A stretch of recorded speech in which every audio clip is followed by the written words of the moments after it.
Chers camarades,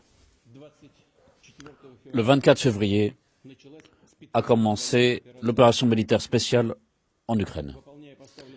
En remplissant les missions fixées et de sauver les civils du Donbass et protéger la sécurité de notre pays, les soldats et les officiers de l'armée russe se comportent en véritables héros.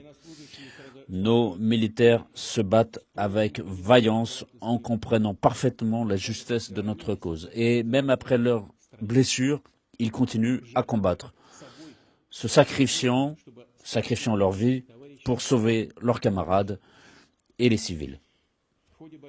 Au cours des combats, nos militaires et les rebelles du Donbass font preuve d'un très grand héroïsme.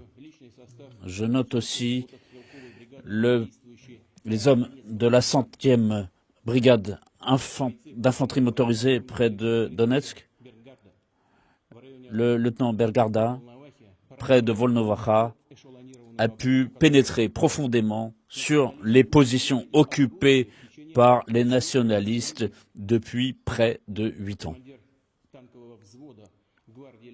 Le commandant de l'unité de chars a détruit 5 chars. Le 25 février, dans le secteur de Tchuginka, le capitaine Lovkin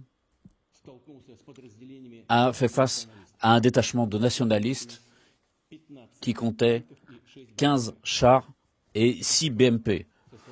En attaquant avec ses hommes, le capitaine Lovkin a réussi à détruire tous les BMP et 5 chars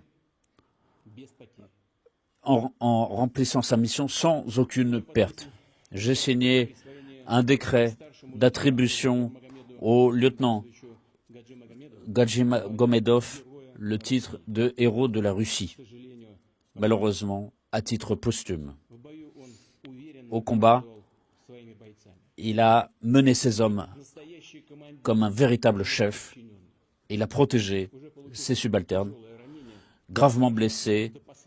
Il s'est battu jusqu'au bout et a fait sauter une grenade sur lui-même et les ennemis qui s'approchaient de lui. Il comprenait très très bien à qui il a affaire, avec des néo-nazis qui torturent les prisonniers, les mutilent et les tuent.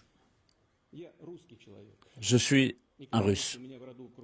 Et évidemment, dans ma parenté, j'ai beaucoup de personnes. Mais quand je vois cet héroïsme comme ce jeune gars, Gadji Magomedov, originaire du Daghestan, lac de nationalité, et d'autres combattants, j'ai envie de dire, je suis lac, moi aussi, je suis daguestanais, je suis tchétchène, je suis ingouche, russe, tatar, russe, morde, ossète. Nous avons plus de 300 groupes ethniques en Russie. Je ne peux pas tous les citer, mais je pense que vous me comprenez. Mais je suis fier du fait que je fais partie de ce monde, de ce pays, de ce peuple multinational de Russie. Et je suis absolument convaincu que les Russes et les Ukrainiens, c'est un seul peuple, malgré le fait qu'une partie des habitants de l'Ukraine ont été intimidés, effrayés par cette propagande néo-nazie. Et d'autres, évidemment, ont suivi consciemment la voie de Bandera et les autres adeptes qui ont combattu pendant la guerre aux côtés d'Hitler. Et le fait que nous combattons aujourd'hui les néo-nazis montre justement le déroulement des opérations. Les groupements, les détachements nationalistes néo-nazis qui comprennent notamment des mercenaires de l'étranger, du Moyen-Orient notamment, se servent des civils comme d'un bouclier humain. Je l'ai déjà dit, il y a des faits, il y a des documents, des photographies qui montrent qu'ils mettent des armes lourdes dans les quartiers résidentiels. Et c'est ainsi qu'ils agissent. Et c'est comme ça qu'agissent les bandits les plus extrêmes. Et au lieu de remplir leur promesse de retirer les armes lourdes, au contraire, ils les placent dans les cours d'immeubles, dans les cours d'écoles, des chars, des canons, des mortiers. Ils ont pris aussi en otage des citoyens étrangers, et notamment des milliers d'étudiants qui faisaient leurs études en Ukraine. Ils ont bloqué pendant plus d'une journée à la gare de Kharkov 3170 étrangers. Et une grande partie d'entre eux sont toujours bloqués là-bas. Et c'est pareil aussi dans la ville de Souma, plus de 500. Les nationalistes ont ouvert le feu sur des étudiants chinois. 2 d'entre eux ont été blessés. Je le répète, des centaines d'étrangers cherchent à quitter la zone des combats. Mais ils sont bloqués. Ils sont pris en otage. Ou alors on leur propose d'évacuer, mais par Lvov vers la Pologne, c'est-à-dire de traverser toute la zone des combats, ce qui est évidemment un risque. Nos militaires ont proposé des corridors d'évacuation dans toutes les zones de combat, sans exception, avec un système de transport pour que les étrangers sur place aient la possibilité de se mettre à l'abri. Encore une fois, je le souligne, les nationalistes ne permettent pas de faire cela. Et même, ils disent alors à ces étrangers de s'adresser à leurs services consulaires qui eux-mêmes cherchent à s'adresser au ministère ukrainien des Affaires étrangères. Donc ils sont abandonnés. Il y a pire encore, les néo-nazis font de même avec leur propre population. Comme je l'ai dit, ils se servent de la population comme d'un bouclier humain. Et nos militaires constatent des faits, par exemple, dans les villes de Donbass, à Severodonetsk, par exemple, dans d'autres villes. Les nationalistes chassent les habitants des appartements pour, dans les étages inférieurs, y installent, en cassant les fenêtres, des armements lourds, des chars dans les cours d'immeubles, et dans l'étage supérieur, ils installent des mitrailleuses. Seuls les fascistes, les nazis, se battaient de façon aussi inhumaine vis-à-vis de la population civile. Et quand les troupes soviétiques, en libérant l'Ukraine, se battaient de cette façon, ils ont rencontré ça. Encore une fois, nos officiers, nos soldats essayent d'éviter ce genre de pertes dans la population civile.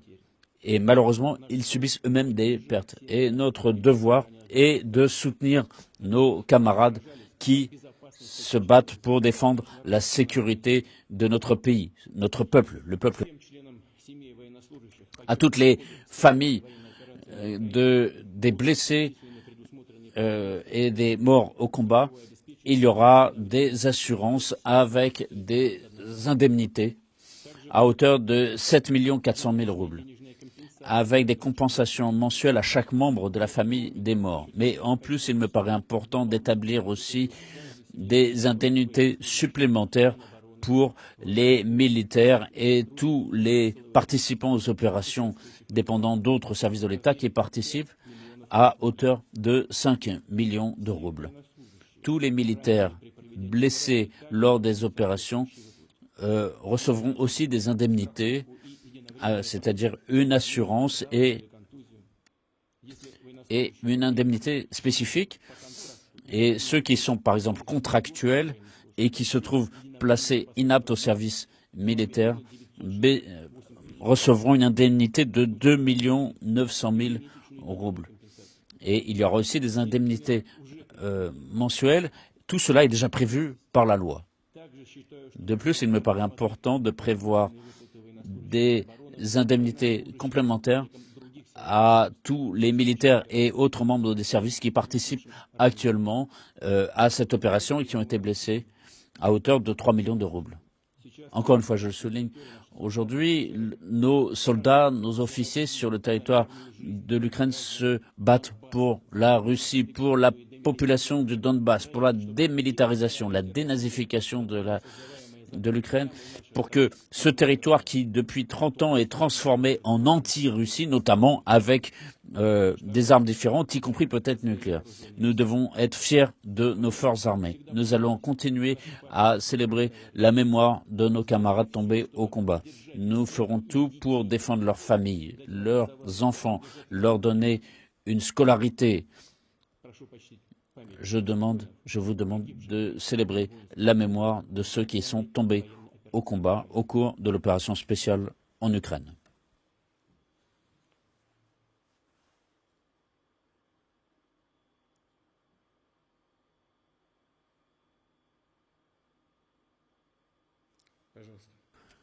Je vous en prie. Chers camarades, je tiens à dire que l'opération militaire spéciale se déroule strictement conformément au plan fixé. Toutes les missions fixées sont en cours d'accomplissement. Le ministre de la Défense va me faire un rapport maintenant. Monsieur Sergei Shoigu, à vous.